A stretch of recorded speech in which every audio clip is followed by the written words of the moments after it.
entender que hay que hacer el esfuerzo porque todos dominemos el concepto de medicina basada en evidencia, pero no podemos saber de medicina basada en evidencia si no dominamos lectura crítica de la literatura médica. Por eso, agradecido nuevamente porque me inviten a dar este tema y vamos a tratar en el tiempo que tenemos de afinar algunas cosas desde mi punto de vista necesarias. Entonces, veamos. Debes preguntarte siempre, me voy a demorar un poquito con esta diapositiva, ¿qué vas a leer? Tienes un paper en tus manos, te acaban de dar un documento. No debes leértelo sin saber unos conceptos básicos de ese papel, de ese paper. ¿Qué vas a leer? Seguro que en eso que vas a leer no vas a perder el tiempo. Muchísimo perdemos el tiempo leyendo documentos que nunca debimos habernoslo leído. Muchísimos metemos información al cerebro y que a veces ni tenemos espacio suficiente que no debiera estar allí. ¿Y por qué lo hacemos? Porque desconocemos este concepto inicial de qué vamos a leer. ¿De qué conocimiento me puede dejar ese paper que no me he leído? Sí, así de fácil. Es decir, de acuerdo al tipo de estudio, al tipo de investigación, yo puedo saber qué conocimiento mínimo me puede dejar ese documento. Entonces yo tengo que saberlo antes. Por eso el primer punto que tú debes averiguar antes de leer, antes de que vas a leer algo, es qué tipo de publicación. Todo paper, todo publicación, todo artículo es un tipo de investigación. Entonces, ¿qué tipo de paper estás leyendo? ¿Tiene una revisión sistemática? ¿Un ICA o ECA o RCT? ¿O es una cohorte? ¿O es un estudio de casos y controles? ¿O es una serie de casos? Entonces, desde que tengo en mis manos esa publicación, en mis manos, yo antes de leérmela debo saber qué voy a leer allí. ¿Por qué? Porque el mejor conocimiento a adquirir es de una revisión sistemática. Obvio que esa revisión sistemática tiene que ser de estudios clínicos aleatorizados. A medida que el paper que tengo en mis manos baja de esta jerarquía, el conocimiento a adquirir no es el adecuado o es de menor rango. Entonces, tú tienes que estar claro que estás leyendo. Ahorita tú me dices, vamos a hablar de COVID. Doctor, vamos a leernos, acaba de llegar un artículo de COVID. Perfecto. La primera pregunta, ¿te vas a leer ese artículo? No, debo saber qué tipo de artículo es. ¿Qué tipo de artículo es? No lo he visto. Entonces no te puedes leer sin no saber, no te puedes leer ese paper sin saber qué tipo de artículo. Doctor, son 1000 casos, experiencia 1000 casos publicados por Juan Pérez Rodríguez Vigil. No me leo eso. 1000 casos. Es una serie de casos. No, doctor, es un estudio clínico aleatorizado sobre el manejo adecuado de pacientes en unidades críticas. Ah, perfecto. O doctor, es un estudio clínico aleatorizado sobre el manejo ambulatorio o en casa o en hoteles de pacientes con COVID leve. Ok, pero es estudio clínico aleatorizado. Ese estudio, sin habérmelo leído, me va a dejar un nivel de conocimiento alto. Entonces, yo puedo suponer y en gran medida conocer qué tipo de conocimiento, valga la redundancia, me va a dejar el paper antes de leérmelo. Entonces, mucha lectura estadística está bien, pero antes de eso debes saber qué tipo de artículos te vas a leer. Si no, no te lo leas. No puede ser que te has terminado de leer el artículo y no sabes qué tipo de artículo es. Vuelvo a lo mismo. Puede ser una serie de casos de 1000 pacientes enfermos con COVID manejado en UCI versus 60 pacientes aleatorizados de pacientes de COVID manejados en UCI. El de 60 pacientes, como es aleatorizado el manejo, es superiorísimo que los 1000 pacientes manejados como una serie de casos. Entonces, eso hay que saberlo. Y eso ha sido un gran problema hoy día con COVID para orientarnos cómo rapidito empezamos a leer y aplicar todo sin saber el tipo de publicación.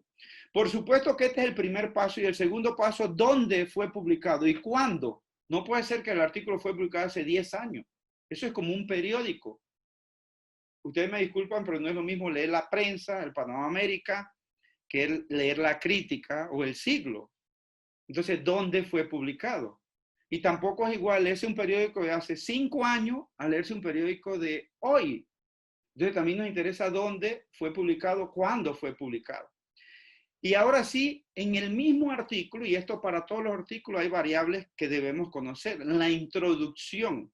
La introducción es como el conocimiento exacto que existe sobre el tema, donde los autores no especulan nada, los autores nos ponen la evidencia allí en la introducción. Y si es una introducción de una revisión sistemática o un estudio clínico autorizado, genial. Y siempre en la introducción hablan sobre antecedentes, ahí está la justificación del estudio y siempre está el objetivo general. Y en la sección de metodología, que la puedo buscar en el abstract, está el tipo de estudio. Lo pongo en rojo porque es lo primero que debo buscar. ¿Cuándo fue hecho? ¿Dónde fue hecho? ¿Qué criterios de inclusión? ¿Cuál es el resultado primario? ¿Cuál es la variable primaria a evaluar? Lo que compara en el estudio clínico utilizado. ¿Qué análisis hicieron? Y voy a los resultados, veo tablas, gráficas, figuras y veo si hay diferencias significativas. Eso lo vamos a aplicar ahora sí con el conocimiento estadístico. Veo la discusión y veo que discuten los autores, las referencias tienen que estar muy bien actualizadas y el nivel de evidencia. Una vez yo sé qué tipo de artículo me estoy leyendo, el punto 1, yo también puedo saber el nivel de evidencia, están enlazados. Si es una revisión sistemática, eso que yo aprendo que está allí, está en el tope de la evidencia, el nivel más alto. Y si es un ICA o un ensayo clínico letrizado, ya está cerca del tope. Pero a medida que va bajando, en ese nivel, esa clasificación que tengo ahí arriba, por ejemplo, una serie de casos está por acá abajo.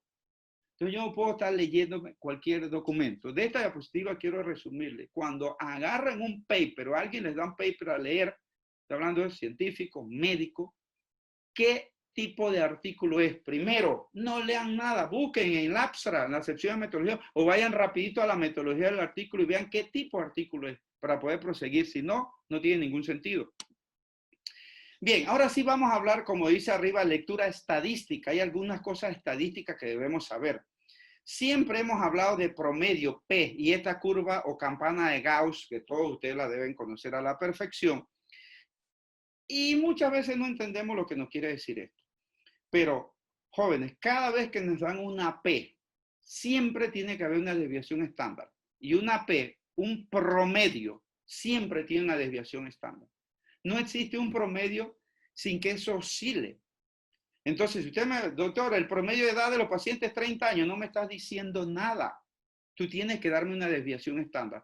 Y lo que trata de explicarnos la curva de Gauss de una distribución normal es que siempre alrededor del promedio, antes y después, más y menos, hay una desviación estándar. Y cuando a mí me dan el promedio y le sumo o le resto una desviación estándar, yo tengo el 2/3 de la población, que eso es el 67%.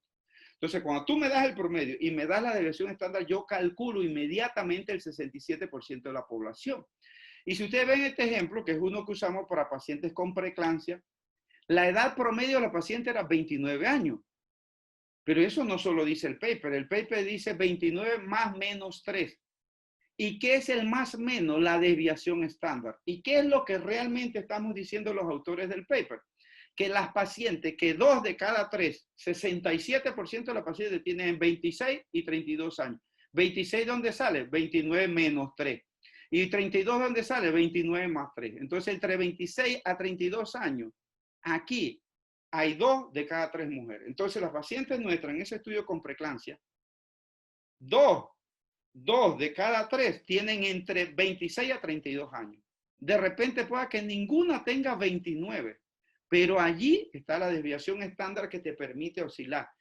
Estadística no es un número exacto, eso siempre hay un extremo inferior y un extremo superior. Y eso lo da la desviación estándar. Y si a mí me dan la desviación estándar, no solo puedo calcular ese 67%, puedo calcular el 95%. Y el 95% es multiplicar por 2 la desviación estándar. Si la desviación estándar es 3, la multiplico por 2, es 6.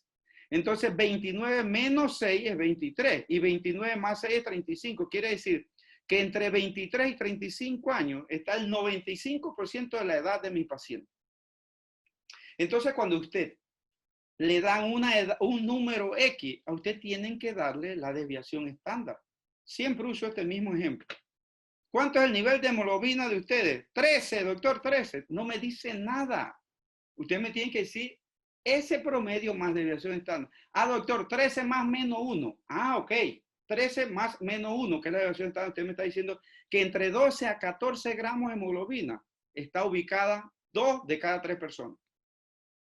Y también me estás diciendo que entre 11 a 16 gramos de hemoglobina tiene el 95% de tu población. Eso es lo que hay que dar. Entonces, no me den promedio. No sirve. Cuando el paper usted lee en promedio, usted tiene una desviación estándar. Es para que usted entienda que eso está oscilando, que no es exacto a un lado. Y bien, vamos ahora a un tema interesantísimo con esto de COVID. Pruebas diagnósticas. Pruebas diagnósticas. Y aquí entonces el concepto de sensibilidad y especificidad tenemos que aprendérnoslos de memoria. ¿Por qué? Toda prueba diagnóstica, todo laboratorio que ustedes hagan hoy día, todo test que hagan de lo que sea, y siempre digo, glicemia en ayuno para hacer diagnóstico, azúcar en ayuno, eso tiene una sensibilidad y una especificidad. Niveles de presión arterial tiene una sensibilidad y una especificidad para hacer diagnóstico de hipertensión o no, todo. Que usted no le ha prestado atención es otra cosa. Entonces, esas pruebas diagnósticas todas tienen una sensibilidad y una especificidad. Pero, ¿qué es sensibilidad de la prueba? Es la capacidad que tiene la prueba para identificar los individuos enfermos. Por eso siempre usemos el concepto de la segunda letra de sensibilidad E de enfermo. ¿Y por qué es eso? Ahorita explico lo que está en amarillo. Porque yo también tengo especificidad. ¿Y qué? Toda prueba tiene una sensibilidad y una especificidad, toda. Y esa sensibilidad y especificidad, entonces especificidad es la capacidad de una prueba para identificar a los sanos. ¿Cuál es la segunda letra de especificidad? S de sano. Entonces, una prueba tiene una capacidad de diagnosticar enfermos y tiene capacidad de identificar los sanos, la misma prueba. Pero, ¿qué pasa? Cuando yo tengo la sensibilidad, que es un porcentaje, esa sensibilidad, que lo ideal es que sea 100%, pero no es, siempre me va a dar un valor. Y ese valor tengo que entender que si no es 100%, quiere decir que la prueba no está diagnosticando al 100% de los enfermos. Entonces, supongamos que la sensibilidad es 90%, es decir, de 100 pacientes enfermos, la prueba solo identifican 90. Esos otros 10, la prueba dice que no tienen la enfermedad. Y esos son conocidos como los falsos negativos. Entonces, inmediatamente usted tiene la sensibilidad. Usted sabe cuántos son los falsos negativos, lo que falta para llegar a 100. Doctor, la sensibilidad es 95. Tiene 5% de falsos negativos.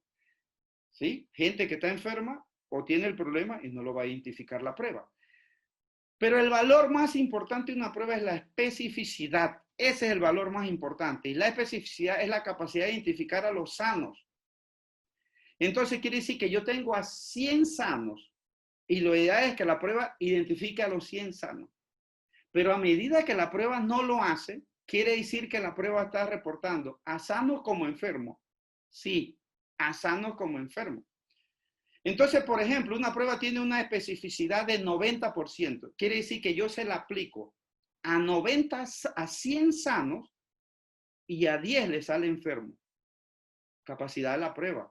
Esos son falsos positivos. Por ende, entre más alta es la especificidad, mejor es la prueba. Y se dice que es ideal si tiene 95 o más.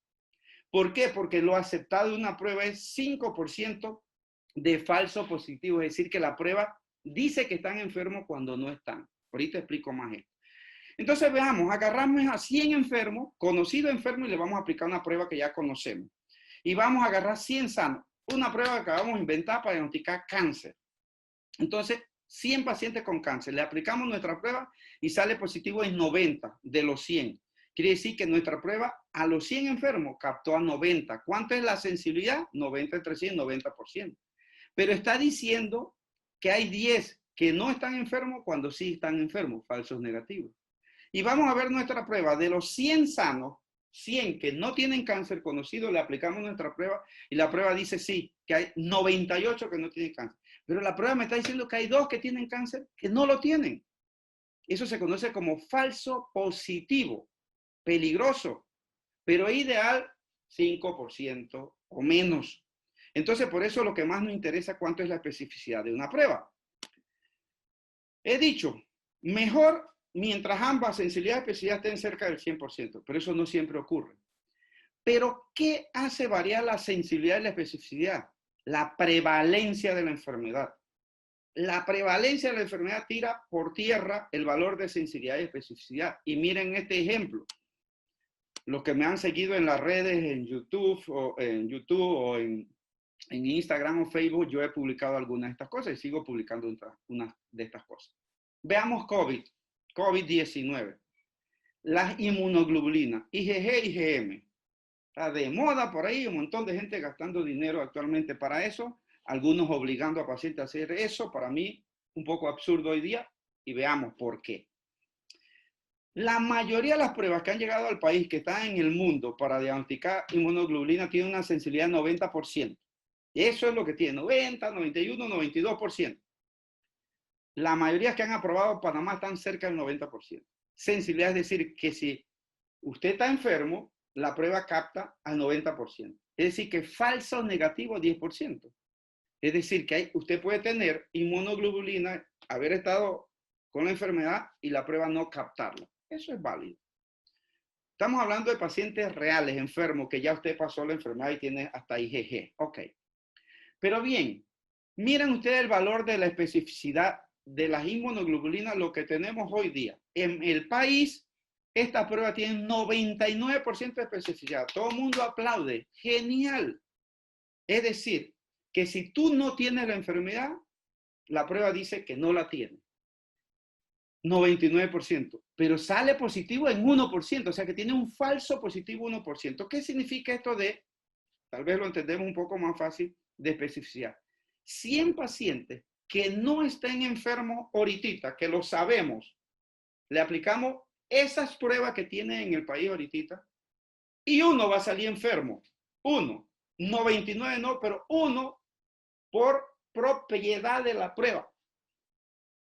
Sale uno enfermo, que no está enfermo. Oh, qué chévere, doctor, pero usted dijo que bueno es 95. Sí, de ahí para abajo, pero ojalá fuera 100%. Pero entonces yo también les dije que la sensibilidad y especificidad cambia muchísimo según la prevalencia de la enfermedad. Miren esto, Panamá. Esto es lo que acabo de decir, ¿no? Sensibilidad, 90%. De 100 enfermos, especificidad, 99%. Sí, eso es lo que acabo de decir. Pero veamos ahora, vamos a cambiar la prevalencia. ¿Qué significa prevalencia? ¿Qué tanto la enfermedad está en la población?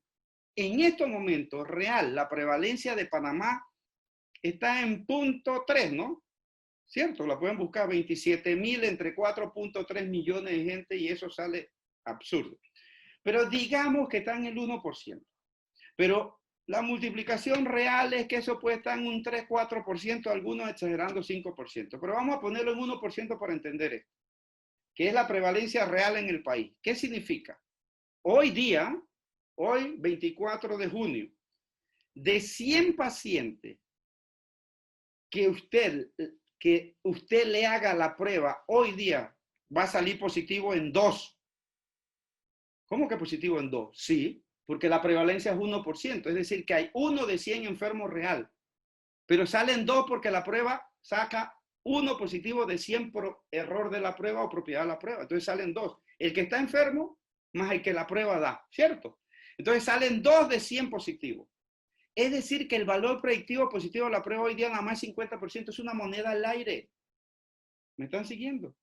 Eso es la especificidad de la prueba hoy. Doctor, ¿cómo salió? Repito, La prevalencia es 1%, significa que 1 de cada 100 personas en el país está enfermo.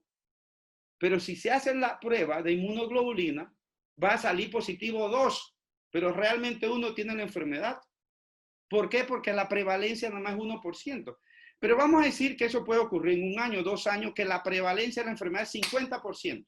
De 100, 50 están enfermos. Y vamos a aplicar la misma prueba. Esa prueba va a salir positiva en 51. Los 50 enfermos y el 1 que es propio de la prueba. Ahora sí, ¿cuál es el valor predictivo positivo de la prueba? 50 tiene 51 enfermos, pero realmente son 50. Entonces, 50 entre 51 es 98%. Vean usted entonces cómo el valor predictivo positivo cambia según la prevalencia de la enfermedad.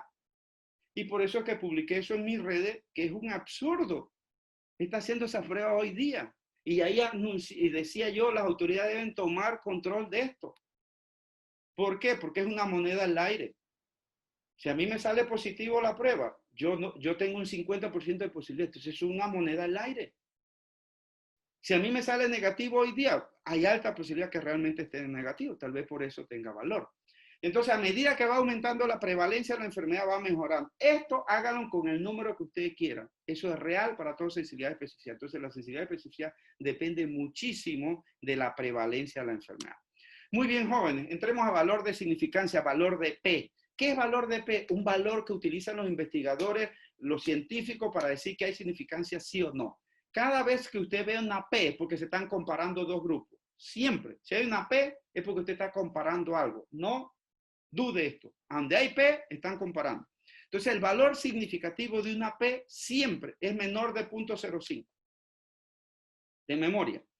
Si la P es 0.06, no es significativo, porque 0.06 es mayor que 0.05. Si la P es 0.03, es significativo, porque es menor de 0.05. Entonces hay que aprenderse de memoria. Cuando comparan dos grupos y dan diferencia significativa con P, 0.05 para abajo, 0.05 y más, no hay diferencia. Entonces, es lo que digo aquí en esta diapositiva, igualito. Todo valor de 0.05 significa que nuestra verdad se cumple en un 95%. En estadística no hay 100% tampoco. Pero aceptamos hasta un 5%. Es decir, en estadísticas, el error máximo aceptado es 5%. Y eso lo da la P de 0.05. A medida que la P disminuye, la posibilidad de error de lo encontrado es menor. Entonces, por ejemplo, si la P es 0.01, el error es 1%. Si es 0.02, el error es 2%. Si es 0.03, 3%. Pero, doctora, la P es 0.06, no significativo, da igual uno que otro. Entonces, la P es para comparar. Pero si es 0.05 para arriba, dan igual los grupos. Entonces, es importante verlo. Si no lo veo de esta forma, véalo como chance o oportunidad de error. El máximo error aceptado es 5%. Y siempre uso lo mismo. Pregúntele a su novio o a su novia con qué P la quiere o lo quiere. ¿Cuánto es la P? Ah, no se atreve a decir, ¿no? Pero diga 0.02. Eso es significativo. Significativamente la quiere, pero hay un 2% de error. ¿Sí? ¿Y usted cuánto diría? Depende si es hombre o mujer. P de 0.000000, no importa, vas a tener que decir un 1. O sea que siempre hay posibilidad de error. Mentira. A medida que disminuye la P, hay menos posibilidad de error, pero siempre hay posibilidad en estadística, siempre hay posibilidad de error. Y eso es lo que queremos decir con la P. Pero, y aquí lo resumo, este es un paper que está publicado en la revista de la Academia Panameña de Medicina y Cirugía, donde explico exactamente lo mismo. El techo es 95%, P.05, 5% de error. Todo lo que está en rojo no es significativo. Así que si usted tiene un error de 10%, esa P es 0.10 y usted está acertando un 90%, eso no vale. Pero si usted tiene una P de 0.04, significa que hay 4% de error y que su verdad es 96%. Eso es significativo, eso es válido. Entonces, la P se usa para comparar diferencias. Y el punto de corte es 0.05 para abajo. Incluyendo 0.05 no es significativo, para abajo. Muy bien. Entonces vamos a interpretar rapidito. P.5 es significativo. No, porque dice 0.5, eso es 50%, no es significativo. Si yo digo P de 0.07 es significativo, no. Ahí estoy dando 7% de error. La certeza aquí es 93%. Recuerda que tiene que ser 95% para arriba. Entonces, no significativo. Menor de 0.05, significativo. E incluso tiene el signo menor. P de 0.01, mi error aquí es 1%. P de 0.001, el error aquí es 0.1% y aquí es 0.01%. Cada vez es menor. Entonces, entre más pequeña la P, más diferencia hay, más contundente es la verdad que hemos encontrado en ese estudio o en ese paper. Muy bien, saltemos ahora a la interpretación de riesgo relativo y odds ratio. Eso también es bien importantísimo, riesgo relativo y odds ratio. Cómo interpretar esto. Voy a explicar una mala interpretación que es la misma. RR y OR se interpreta exactamente lo mismo, pero significa y se usa diferente. Entonces son medidas también que usamos para cuantificar una asociación, para mostrar que existe una relación. Pero cada vez que usamos estas medidas, el RR o OR, tenemos que usar un límite inferior, un límite superior. Un límite superior o inferior. Siempre hay un extremo. Como ya dije anteriormente cuando usábamos la desviación estándar. Entonces, el límite inferior de la verdad y el límite superior. Y el centro, entre comillas, el riesgo relativo odds ratio. Esa verdad del límite inferior y el límite superior siempre será el 95% a las dos desviaciones estándar que mencioné. Entonces, por ejemplo, aquí ustedes ven que RR 3.5 con intervalo de confianza 1.3 a 5.4. Ya yo sé que aquí hay una asociación causal, deleteria, dañina. Y abajo entonces hay un efecto protector. No atraviesa el 1. Voy a explicar esto. Esto debemos grabárnoslo y aprendérnoslo y usarlo siempre, por lo menos cerebralmente, tenerlo ready. Es la famosa T invertida, para interpretar riesgo relativo y odds ratio, solo para interpretar. Una vez uno se lo aprende, no es necesario ponerlo. Esto tiene que saberse un par de reglas. La primera regla es que si los intervalos de confianza atraviesan el 1, no hay significancia. La P es 0.05 y para arriba. Si los intervalos de confianza están antes del 1 o después del 1 sin atravesar el 1, hay significancia. Y si están antes del 1, hay un efecto protector, beneficioso, chévere, buena gente, good, nice. Si están después del 1, hay un efecto dañino, perjudicial, negativo, en contra, HP. Entonces eso hay que dominarlo muy claro, pero eso se lo da ahora sí los intervalos de confianza. Entonces vean ustedes el ejemplo A. Dice aquí, 0.5, el RR con intervalo de confianza va a 0.2 a 0.95. Cuando nos dan estos números, nosotros lo trazamos en la gráfica mentalmente. Aquí está hecho en realidad. 0.2 hasta 0.95. Y por aquí 0.5 es el RR. No atraviesa el 1. Si no atraviesa el 1, es significativo. Y si es significativo, hay que darle otra respuesta. ¿Es beneficioso o es dañino? Porque al ser significativo puede tener dos conceptos, dañino o beneficioso. Está antes del 1, por lo tanto es beneficioso. Es a favor, genera un cambio positivo. El siguiente ejemplo B.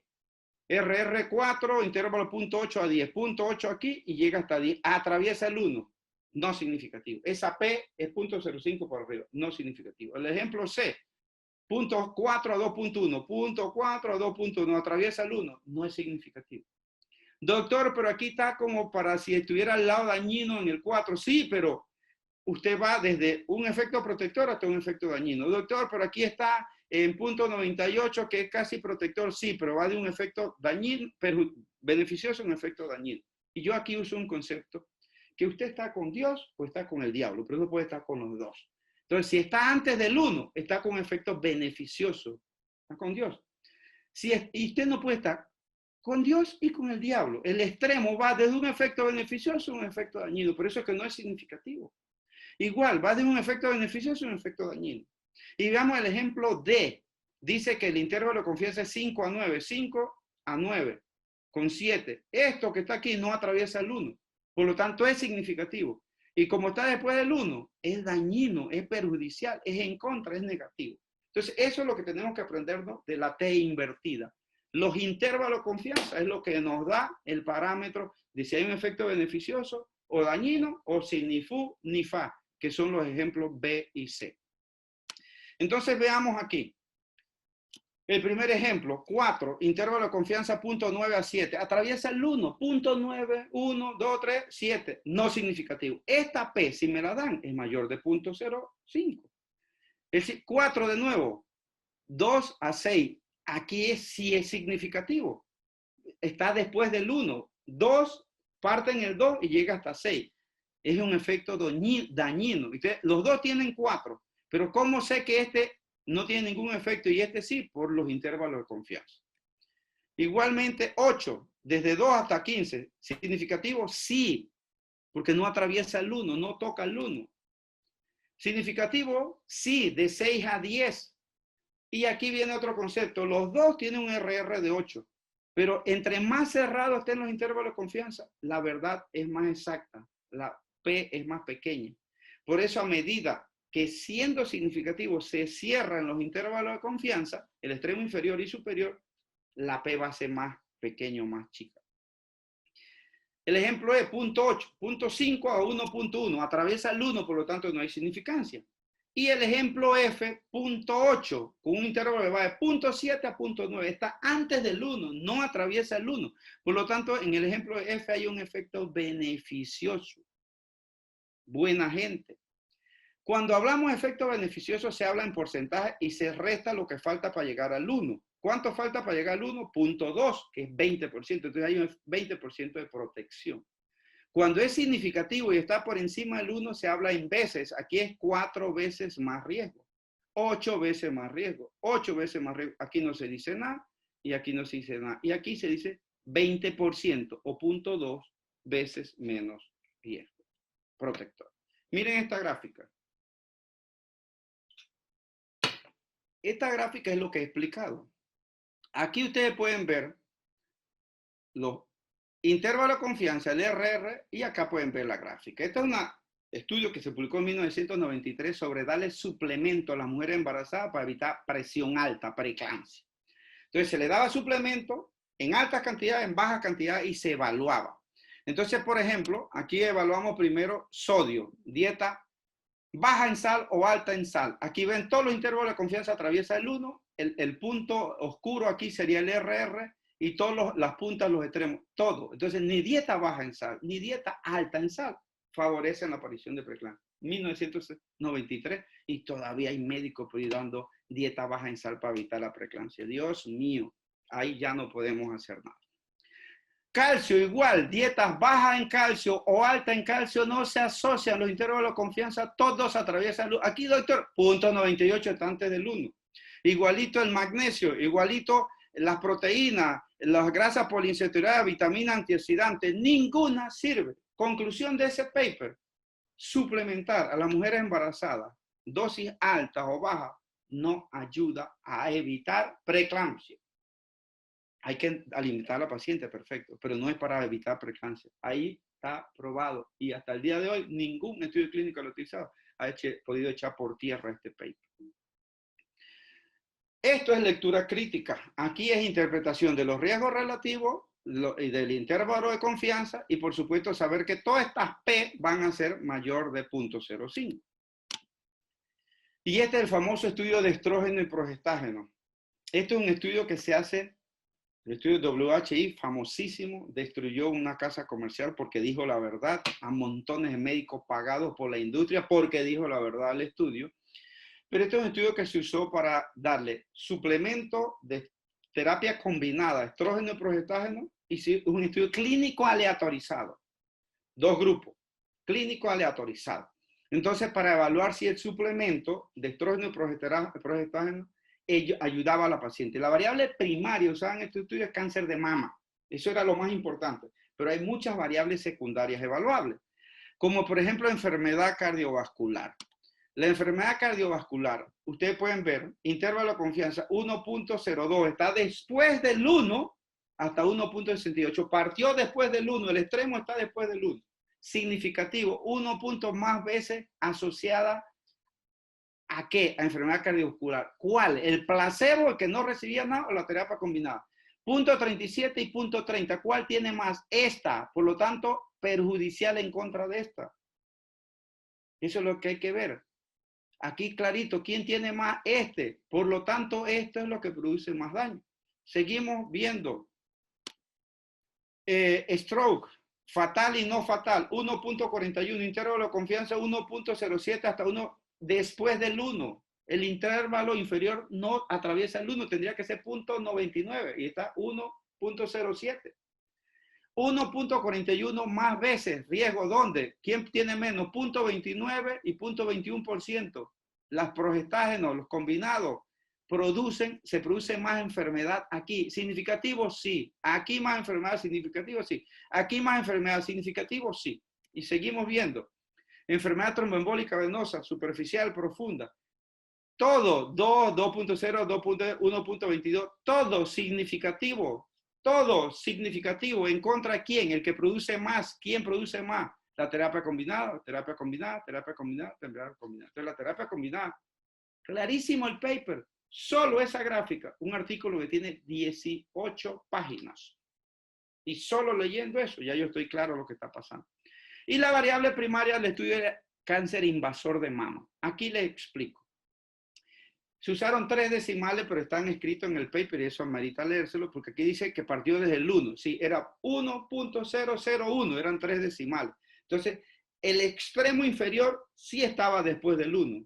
Recuerde que atravesar el 1 tendría que estar en 0.99. Estaba en 1.001 hasta 1.1 significativo. ¿En contra de quién? Del que produce más, 0.38, 0.30. Terapia reemplazo. Esto hizo que este estudio se parara. Este estudio estaba calculado para 7 años. A los 4 años se hizo la advertencia que estaba pasando y a los 5 años se paró el estudio porque había un efecto negativo. Cuando abrieron, porque era doble ciego, resulta ser que es negativo en contra del que produce más cáncer de mama, que era la terapia combinada. Pero no todo es malo. El propio estudio prueba que el cáncer colorectal, vea, no atraviesa el 1, 0.43 a 0.90, está antes del 1, 0.63, hay un efecto protector.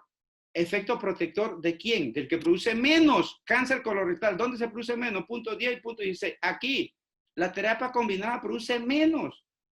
Tú te vas a morir de infarto, de enfermedad cardiovascular, de tromboembolismo, stroke, de lo que tú quieras, pero menos de cáncer colorectal. Y tampoco de fractura de cadera, vértebra, ningún problema, porque lo previene la terapia combinada. Jóvenes, eso es cuestión de analizar el estudio. La variable primaria del estudio de cáncer de mama, por eso se paró el estudio.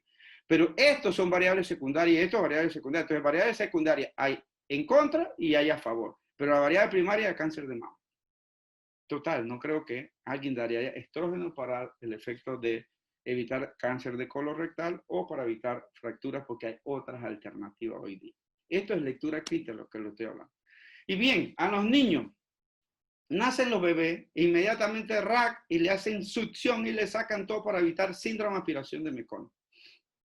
Alguien decidió hacer un estudio clínico aleatorizado. Bebé de madre que tenía meconio cuando rompían las bolsas, succionarlo al momento que nacía o no succionarlo. Se decía que la primera respiración del bebé al meconio que estaba en la fosa nasal en la boca se lo tragaba y iba a los pulmones y eso hacía el síndrome de aspiración de meconio. Entonces, por eso la succión. Vean ustedes este estudio. No succión versus succión, al azar, un estudio clínico aleatorizado. Entonces, lo que se le hizo succión de los 1.200 bebés, 4% hicieron síndrome de aspiración meconio. De los que no se le hizo 4%, diferencia significativa, 0.6 a 1.3, atraviesa el 1, no hay diferencia significativa. ¿Qué significa eso? Da igual hacer succión que no hacer. Entonces, ¿para qué hacer succión? ¿Para qué perder el tiempo en eso? ¿Para qué gastar dinero en eso? Es una masa secar y limpiar el bebé y ya. Y eso está en las normas desde el año 2006. Este paper es del 2004. Entonces eso es lectura crítica. Yo no tengo que leerme nada más, solo esto. Por eso yo digo siempre en mis clases del diplomado, en la luz roja del semáforo me leo 2, 3 artículos. Me leo montones de artículos a diario porque yo nada más tengo que leer lo que necesito. Primero necesito saber qué tipo de artículo es. Un randomized control trial. Ok, vamos al resultado primario. Y ya lo demás, que expliquen los autores lo que quieran. Es fácil. ¿Esto hay que practicarlo? Sí, pero es fácil. A ver, miren ustedes, esto es una revisión sistemática de estudio clínico aleatorizado. ¿Qué significa revisión sistemática? Que recogieron todos los estudios clínicos aleatorizados. Este es el tope de la evidencia. Estudio clínico aleatorizado entra aquí. Manejo conservador de preeclampsia severa, lejos del término, uno de los tópicos que más hemos investigado. Variable a analizar, muerte del bebé. Manejo conservador o interrupción de preeclampsia severa. Cochrane, como quieran, hizo una revisión sistemática. Se encontró un estudio, 2 estudios, 3 estudios, 4 estudios, 5 estudios, 6 estudios. 6 estudios que evaluaban muerte del bebé, mortalidad perinatal, y hacen el análisis. El primer estudio de Sibae no encontró diferencia. Este estudio, que fue un estudio de Inglaterra, en Nederland, Holanda, no encontró diferencia. Odenda en Sudáfrica no encontró diferencia. Mesba en Egipto no encontró diferencia. Vigil de Gracia en Panamá, en Latinoamérica, no encontró diferencia. Thornton tampoco encontró diferencia. Entonces, ninguno encontró diferencia significativa. Cochrane llega a la conclusión, aquí está, punto 74, 1 atraviesa el 1, que no hay diferencia. Es decir, que ni el manejo conservador ni el manejo agresivo empeora la mortalidad perinatal. Entonces, este es el mejor nivel de evidencia. La mortalidad perinatal se aumenta con el manejo conservador. Yo voy a una revisión sistemática. Me la leí, y mientras tú lees 100 estudios, 300 estudios, toda la serie que quieras, que ya tengo la verdad. Por el momento esa es la verdad. No hay mejor nivel de investigación. Entonces, por eso decimos siempre, ¿qué te estás leyendo? Tienes que saberlo primero. Eso debes saberlo, porque así mismo vas a obtener un conocimiento. Primero, ¿qué tipo de artículo?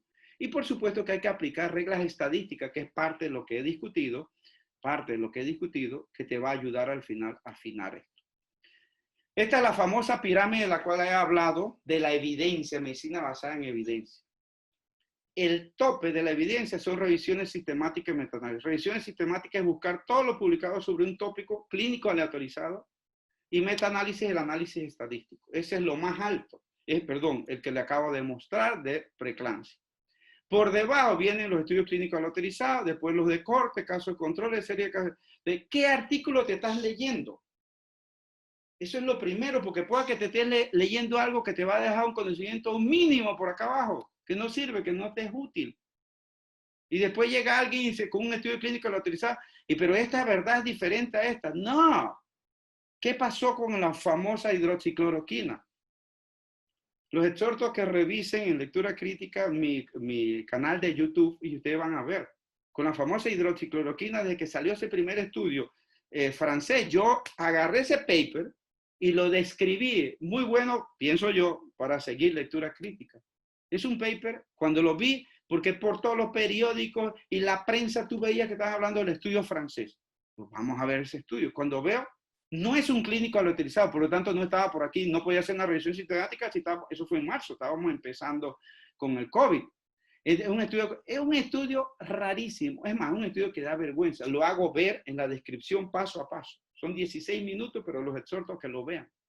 Malo, pero ese estudio llevó hasta un presidente de un país del continente americano, al extremo superior, y otro al extremo inferior, a recomendar la hidroxicloroquina y la citromicina a pacientes COVID. Y a muchos médicos a creer en eso. Cuando usted ve allí, no es estudio clínico aleatorizado.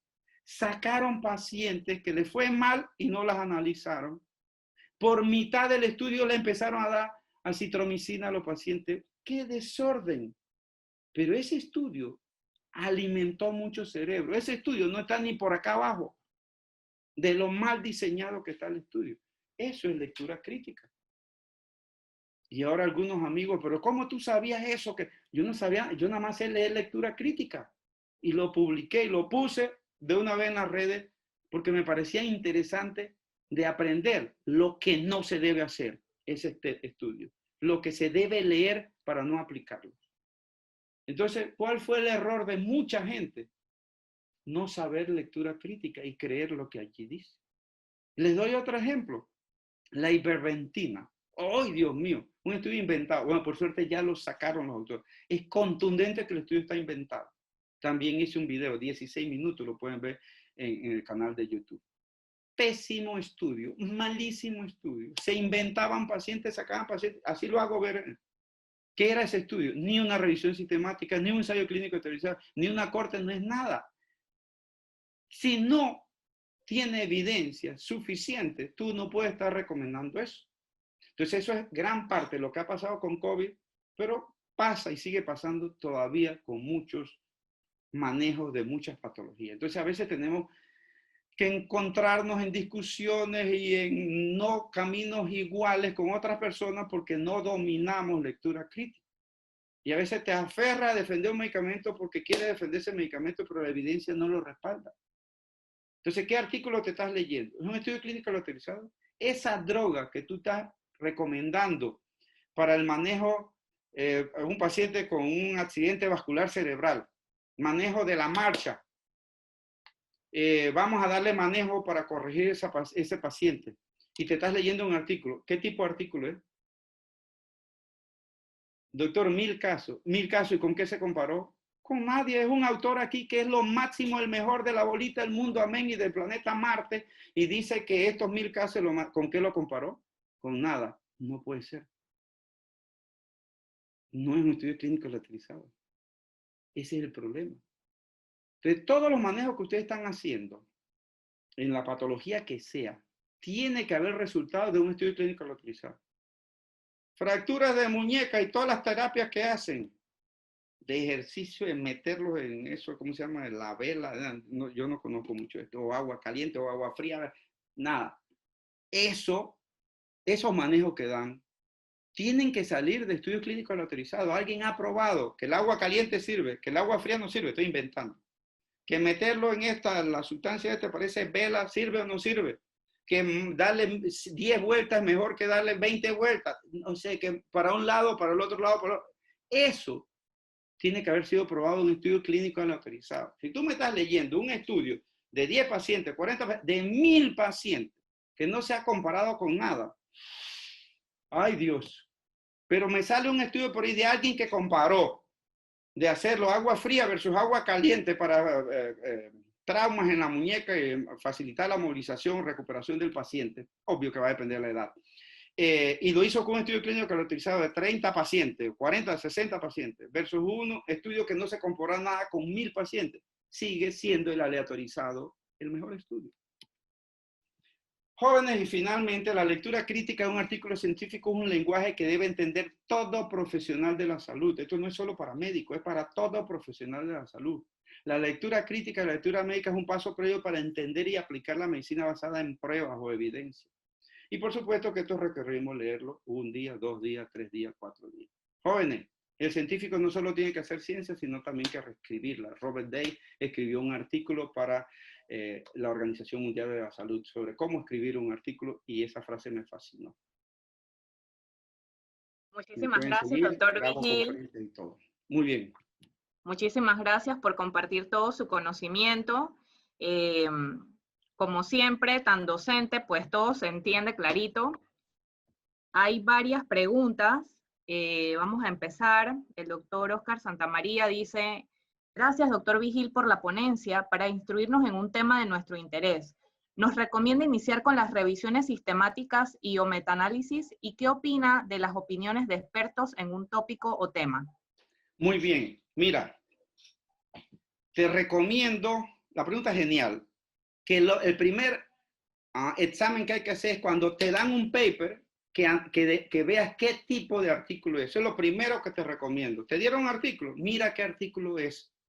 Eso es lo primero. Empecemos a negociar con todo el que nos da un artículo, que nos pone a leer algo, a saber qué tipo de artículo es. A veces nos mandan artículos a leer y el que nos lo está mandando ni sabe qué tipo de artículo es. ¿Por qué? Es lo primero. Porque así yo sabré qué nivel de evidencia me va a dejar ese artículo. Entonces, de allí yo no te digo si quieres leerlo o no quieres leerlo. ¿Por qué? Porque puede que tú quieras leerte un caso clínico porque quieres leértelo. Pero eso no te va a dejar ni un conocimiento más que la experiencia del que lo hizo, y tú lo puedes hacer al revés. Puedes leerte 1000 casos y eso no te va a dejar ningún conocimiento más que lo hicieron. Entonces, el leérselo, lo que yo te diría, lo primero es que nosotros debemos determinar qué tipo de artículo es. Eso es lo primero que hay que hacer. Tenía una segunda parte de esa pregunta, creo. Sí, ¿qué opina de las opiniones de expertos en un tópico o tema? Las opiniones de expertos, genial. A los expertos les damos su nivel de evidencia. Los niveles de evidencia son 5. El más bajo y el último es de experto. Pero hoy día, ¿qué dicen los expertos? Los expertos dicen, mi opinión es lo que dice la revisión sistemática. Mi opinión es lo que dice el Randomized Controlled Trial. Entonces, los expertos hoy día lo que tienen es que dar opinión basado en revisiones sistemáticas y basado en estudio clínico autorizado. Eso es así. Entonces, el experto ya no se vale que de mi experiencia, de lo que yo hago, de cómo me ha ido a mí. No, no, eso ya no se vale. Se vale que nos diga, como experto, opino lo que dice la medicina basada en evidencia. Gracias, doctor, por esa respuesta. Dice, buenas noches, el doctor Iván Velasco, muy buena ponencia, mis más sinceras felicitaciones al doctor. ¿Hay alguna forma de determinar de forma sencilla si un artículo es una revisión sistemática o un ensayo aleatorizado y demás? Gracias. Sí, eso es fácil, porque eso lo tiene que decir obligatoriamente el autor. A ver, te explico algo. Hoy día, el 90% de las revistas están exigiendo, si es una revisión sistemática, ponerlo en el título. Y si es un Randomized Controlled RCT, ponerlo en el título. Entonces, como es el 90% y no el 100%, pueda que te encuentres un 10% que no aparece en el título. Entonces, solo con el título yo sé. Si no está en el título, vea el abstract, y en el abstract donde dice materiales y métodos, metodología, allí dice el tipo de investigación. Y si no está en el abstract, tienes entonces que irte al artículo y buscar la sección completa de metodología, y en el primer párrafo, en la sección de materiales y métodos de metodología, tiene que decir qué tipo de artículo es. Entonces te he dado 3 lugares donde tienes que buscar, leerlo, qué tipo de artículo es. El título va a aparecer en el 90% de la revisión sistemática y va a aparecer clínico aleatorizado, o si no, en la sección de abstract, los métodos, o si no, en la parte de la metodología. Si es una revisión de Cochrane, entonces en Cochrane no hay que dar vuelta. Cochrane solo hace revisiones sistemáticas de estudios clínicos aleatorizados. Ahí no hace más nada. Gracias, doctor. Dicen por acá, buenas noches, me gustaría preguntarle al doctor Vigil si la N es diferente en los grupos estudiados. ¿Influye esta diferencia en la significancia del estudio? Ok, vamos de nuevo. Depende del tipo de estudio. Si un estudio es clínico aleatorizado, por supuesto que otro estudio similar, pero con mayor cantidad de pacientes, va a tener más impacto en sus resultados y va a reducir el rango de límite inferior y límite superior de esa P o de ese RR. Veamos. Digamos que tenemos un tratamiento de COVID, casualmente, pacientes en intensivo con el estudio que estamos esperando que salga con dexametasona. Supongamos que alguien, bueno, aunque ese estudio es casi 4.000 pacientes, pero alguien hizo un estudio de 100 pacientes y no encontró diferencia significativa, pero hay una tendencia que la P se está acercando, 0.06, 0.07. Y otra persona, o otros investigadores, perdón, hacen un estudio de 1.000, 2.000 pacientes y van a encontrar diferencias significativas. Han cambiado la N. Entonces, la N tiene un valor según el tipo de estudio, sin discusión. Entre mayor es la N, hay menos posibilidad de otro concepto que se llama error tipo beta o tipo 2, que es que no encuentres diferencias significativas porque te faltó más pacientes. Pero igual, solo es importante porque estás comparando dos grupos. Entonces, esa N para mí es importante solo si es un clínico aleatorizado.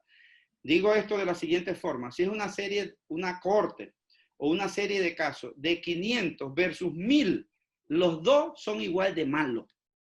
1.000.000 versus 1.000, los dos son igual de malos. La N no importa, por eso lo importante es el tipo de artículo de investigación que se hizo. Ok, gracias, doctor. Muy buenos comentarios aquí. Dice la doctora Concepción, ¿en qué parámetros me tengo que fijar en un metaanálisis para saber si está bien hecho? ¿O solamente con que sea metaanálisis ya doy por hecho que está bien? Muy bien, muy buena pregunta. Vamos a explicar dos cosas. El concepto metaanálisis se sigue usando para revisión sistemática, pero realmente es revisión sistemática, que es buscar todos los artículos asociados a un tópico, y el análisis estadístico se llama metaanálisis. Entonces muchos decimos revisión sistemática de Cochrane. ¿Qué hizo allí Cochrane? Buscó todo estudio clínico autorizado sobre un tópico y le hizo el análisis estadístico. Ellos no ponen metaanálisis. Pero es obvio que cuando la palabra metaanálisis aparece, tienen que haber hecho una revisión sistemática, porque metaanálisis es un análisis estadístico. Entonces, ¿qué parámetros son importantes? Primero, ¿qué tipo de estudio es para ti? ¿Qué tipo de patología estás investigando? Eso es lo que te le va a dar la importancia a ti. Segundo, ¿qué cantidad de artículos clínicos utilizados se han incluido en ese metaanálisis?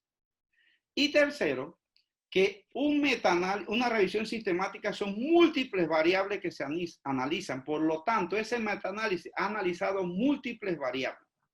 No es lo mismo hacer un metaanálisis, una revisión sistemática y metaanálisis de 5 randomized control trials que hacerlo de 20 randomized control trials. Entonces, entre más paper y paciente haya incluido en el metaanálisis, mayor va a ser el impacto. ¿Qué hace Cochrane, para terminar la pregunta? Hoy día, Cochrane viene a hacer una revisión sistemática porque habían 10 clínicos aleatorizados y hace una revisión sistemática y llega a una conclusión. Pero resulta ser que se siguieron haciendo estudios clínicos aleatorizados y ahora son 15. Elimina la revisión que había de 10 y pone el de 15 como vigencia. Entonces las revisiones sistemáticas, a medida que van sumando N o pacientes, se van eliminando las anteriores. Muchísimas gracias. Dice Rehabilitación Integral, bravísimo, muchas gracias.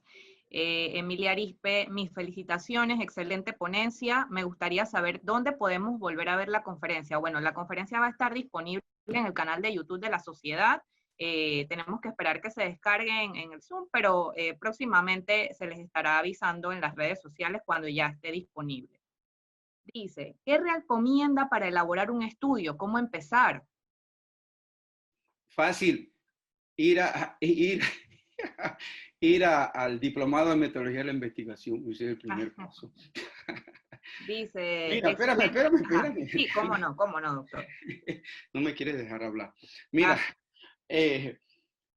lo primero para un estudio es que a uno lo pique un bichito, una duda, una curiosidad. Nosotros, los científicos, los médicos, los profesionales de salud, estamos llenos de dudas. Esas dudas es lo primero. Sin dudas, no puedes investigar nada.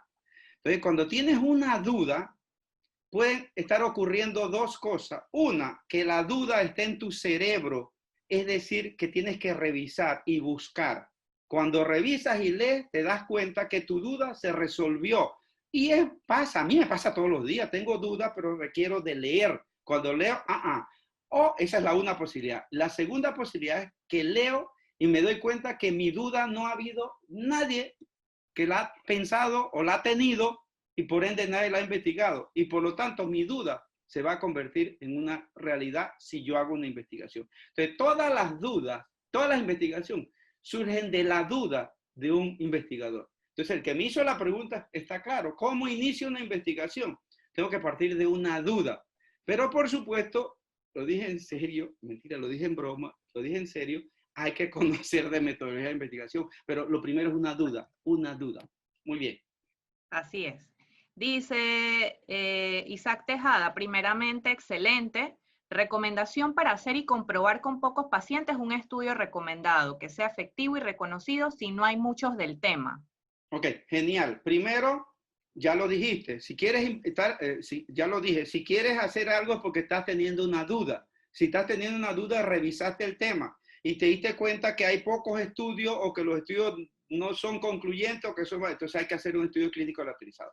El detalle es que un estudio clínico aleatorizado, para que sea bueno, entonces aquí entramos a métodos estadísticos, hay que calcular un tamaño muestral que va a depender de otros estudios y eso ya es un poco más complicado. Sin embargo, yo te diría que un estudio clínico aleatorizado ideal tendría que ser de por lo menos 60 pacientes porque en cada grupo hay por lo menos 30 y 30. De allí para arriba, eso como inventando un número a tu pregunta.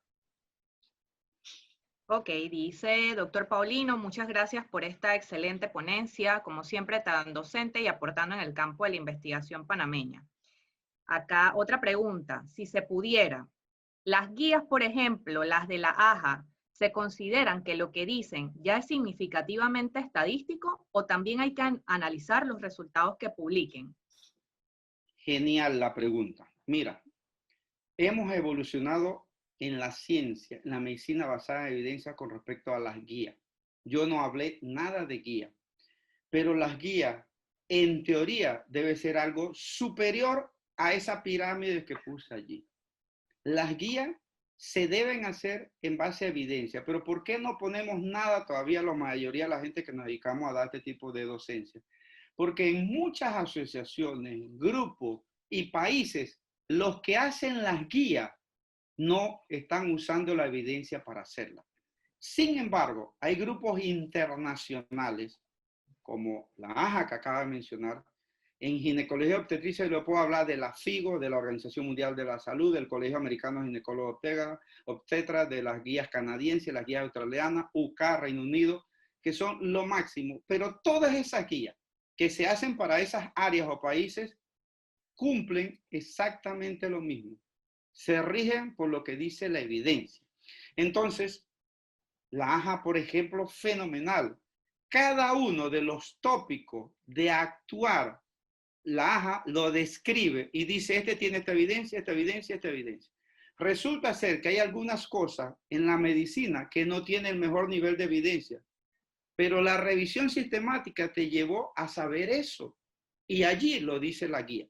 Entonces, las guías clínicas, que son las dadas por organizaciones como esa, son lo máximo, ahora sí, para el manejo del paciente.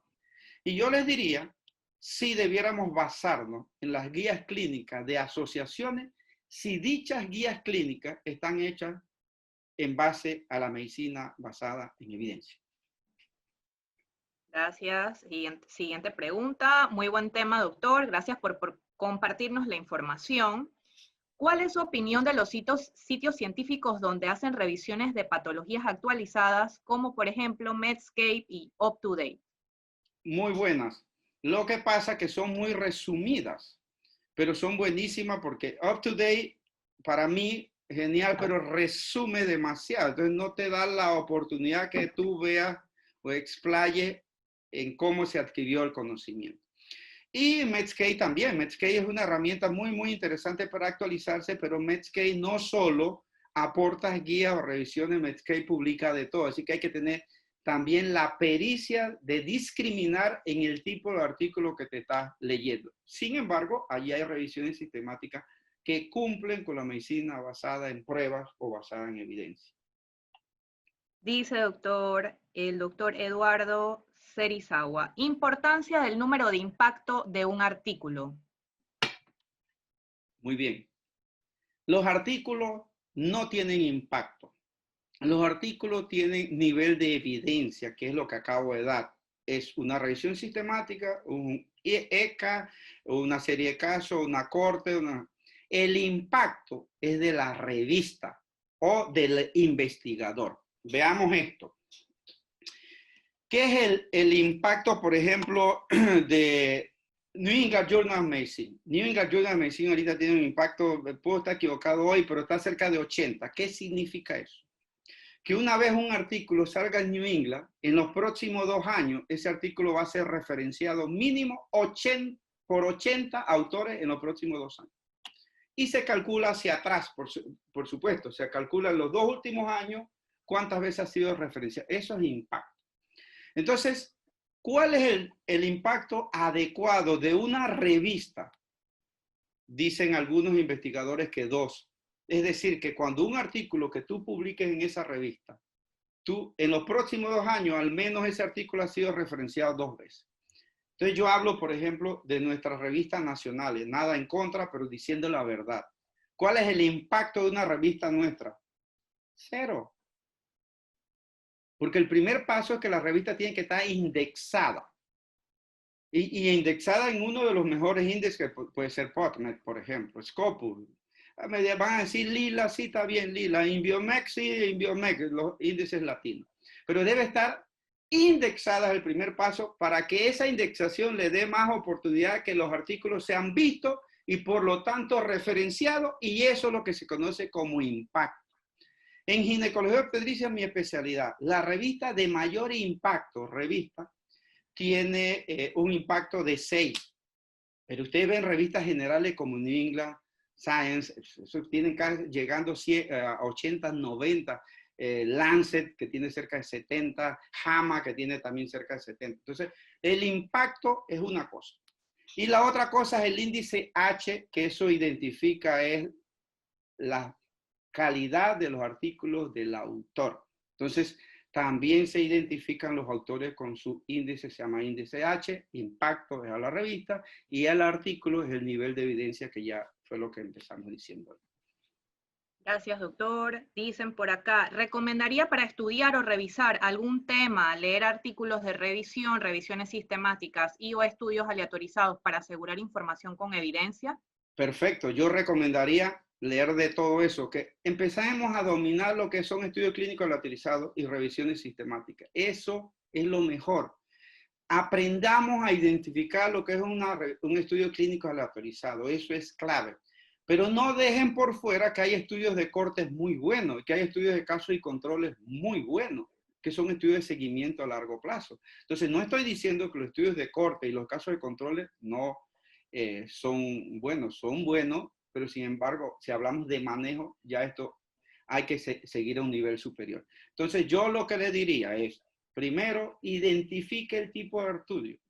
Si usted puede hoy día identificar qué es un estudio de corte, léaselo. Un estudio de casos y controles, léaselo. Un estudio clínico aleatorizado, léaselo. Una revisión sistemática, léaselo. Le explico algo. A veces me dicen, doctor, necesitamos una conferencia 2, 3 días antes. ¿De cuál es el tema? ¡Pam! Dale, espérate, déjame buscar. Yo busco. Hay una revisión sistemática de hace 2, 3 meses. Yo doy el tema. ¡Wow, doctor! ¡Qué bueno! Nos aliviaste. El Congreso nos salvaste. ¿Por qué hago eso? Porque yo voy a buscar la mejor evidencia y la más contundente. Una revisión sistemática de 2, 3 meses barre con todos los artículos que hay de allí para atrás. Pero tú le dices a alguien, dame una conferencia hoy de un tema X y empieza, y te la doy en un mes. Mejor dame un mes y medio, mejor dame 2 meses. Cuando te dicen eso, realmente no tienen idea, y esto está ligado a la pregunta que me hicieron. Tú tienes que leer revisión sistemática, la más actualizada sobre el tópico. Y en esa revisión sistemática deben estar incluidos todos los estudios clínicos autorizados, dependiendo del tipo de revisión, a lo mejor cortes o casos y controles hacia atrás. Entonces, así doy yo conferencias que me inviten de un día para otro y que salvo a muchos, bueno, ya no sé ahora, pero muchos congresos, dame una conferencia aquí, venga, te la doy. A veces en el mismo congreso, no viene el conferencista de mañana pasado, tú puedes dar el tema, a ver, venga. Y doy el tema, trato de hacer el tema lo mejor posible, pero usando la evidencia. Muchísimas gracias, doctor. Antes de finalizar y Mentira, ya obviamente estamos finalizando. agradecerle. Sí, sí, sí. Obviamente agradecerle por compartir su tiempo, su conocimiento con nosotros. Hemos tenido comentarios muy positivos en el chat y que quisiéramos saber acerca del diplomado de investigación que usted ofrece, si este año, en cómo está la situación, va a ofrecer el diplomado nuevamente, ya sea en forma virtual o si tiene planificado por lo menos abrirlo nuevamente para los interesados. Sí, con gusto. En septiembre se va a abrir online. Terminamos uno hace poco online. De hecho, inició presencial, después lo terminamos todo online.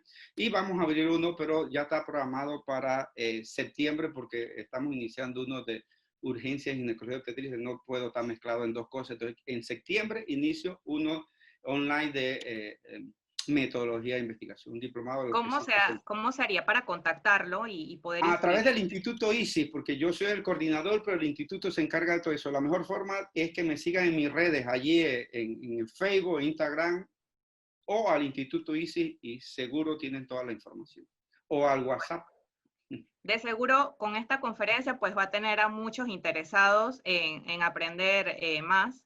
Le agradecemos, doctor, nuevamente su tiempo, su disposición por acompañarnos el día de hoy. A todos los participantes también agradecerles que nos hayan dedicado tiempo y esperamos que haya sido de provecho la actividad docente. Próximamente estaremos anunciando las actividades del mes de julio, así que estén pendientes a las redes porque igualmente van a ser para personal de salud, ¿no? La idea ahora en este tiempo es educarnos más y saber que con este bombardeo de evidencia y de artículos que están saliendo, pues tener esta herramienta para filtrar y determinar qué tipo de artículos en verdad son de utilidad. Así que, doctor, nuevamente gracias en nombre de la Sociedad de Medicina Física y pues damos por finalizado la docencia. Muchísimas Chao, gracias. que les vaya bien. Gracias por todo. Gracias, doctor. Bye. Bye.